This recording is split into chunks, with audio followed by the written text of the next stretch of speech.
Morning class. My name is Ankit Kumar.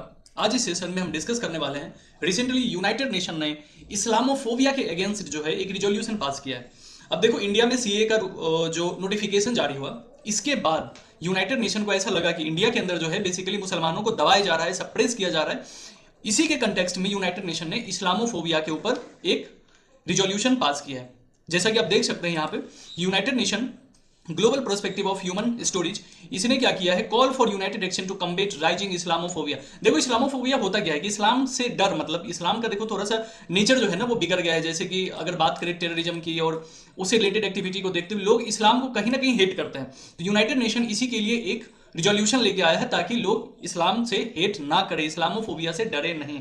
क्या है ये देखते हैं। What in news, India abstain from the voting on United Nation General assembly resolution on Islamophobia. देखो India जो था ये अब्सेंट था किसमें, यूनाइटेड नेशन के जनरल असेंबली में, जहां पे इस्लामोफोबिया के बारे में रिजोल्यूशन की बात की गई थी। अब क्यों ये अब्सेंट था, क्योंकि ये against Hinduism, Buddhism, Sikhism and other faith के अगेंस्ट माना है इंडिया ने इसको। The resolution was introduced on the internal day to combat Islamophobia by Pakistan and cosponsored by China. देखो इंडिया का अब्सेंट होने का सबसे बड़ा जो रीजन है वो ये है, एक बार के लिए इंडिया प्रेजेंट हो भी जाता है, लेकिन चूंकि यहाँ पे पाकिस्तान और चाइना दोनों ही वहां पे काउंटर करने के लिए इंडिया को बैठे हैं, इसीलिए इंडिया वहां पे अब्सेंट रहा। काउंटर तो करेंगे क्योंकि जो सीए है उसमें भी हमने देखा कि जो नॉन मुस्लिम कम्युनिटी है, चाहे वो बांग्लादेश के हो, अफगानिस्तान के हो या पाकिस्तान को, उनको क्या मिला, उनको यहाँ पे राइट्स मिले सिटीजनशिप के, लेकिन मुस्लिम्स को नहीं दिया गया। तो यही वजह है कि पाकिस्तान और चाइना ने सोचा कि चलो इंडिया को यहाँ पे घेर लेते हैं, लेकिन इंडिया इतना बेवकूफ थोड़ी है, इंडिया अब्सेंट हो गया, बोला हमें कोई लेना देना ही नहीं है। अब बात करते हैं यूएनजीए का, जो यूनाइटेड नेशन जनरल असेंबली, ये क्या है। देखो 1945 में स्टैब्लिश हुआ था वर्ल्ड वॉर सेकेंड के टाइम पे। इसका हेडक्वार्टर हमें कहा न्यूयॉर्क में देखने को मिलता है। 6 प्रिंसिपल ऑर्गन्स यूनाइटेड नेशन की, ये थोड़ी बात है यूनाइटेड नेशंस की। हालांकि हम आगे बढ़ते हैं, सबसे इंपॉर्टेंट हमारे लिए होता है रिलीजियोफोबिया।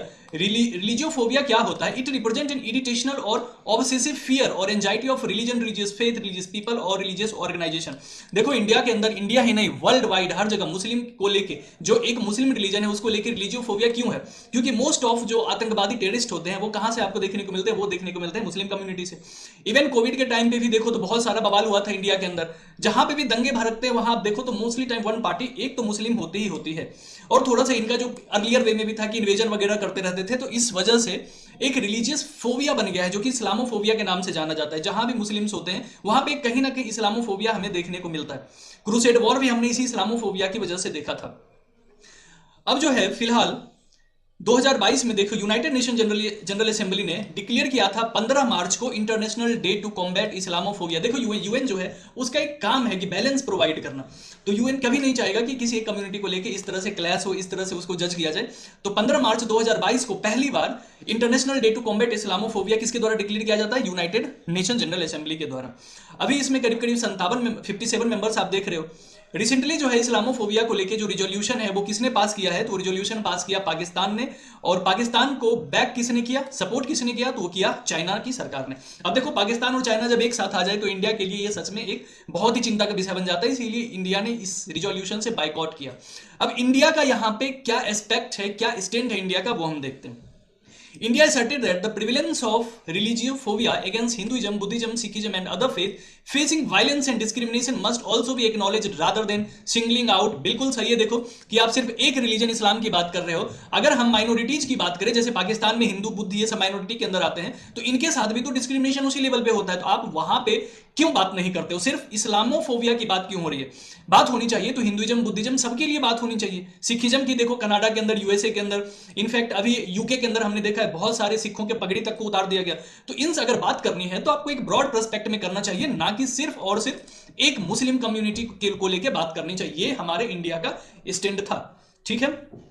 अब कंसर्न क्या है इंडिया का वो देख लेते हैं। India emphasised that passing the resolution should not set a precedence leading to many resolutions focused on fear link to particular religion. देखो आप सिर्फ और सिर्फ एक रिलीजन की बात कर रहे हो तो ऑब्वियसली एक सब्जेक्ट है, ये सोचने का सब्जेक्ट है कि जहां पे हिंदुइज्म माइनॉरिटी है, या अदर यूरोपियन कंट्रीज में जहां पे क्रिश्चियन मेजर है और वहां पे सिखों के साथ गलत व्यवहार होता है, तो वहां पे आप क्या कर रहे हो। तो इसका जो स्कोप है वो एक लार्ज स्कोप होना चाहिए, ना कि एक स्मॉल स्कोप आप दिखा रहे हो सिर्फ इस्लामोफोबिया को लेके।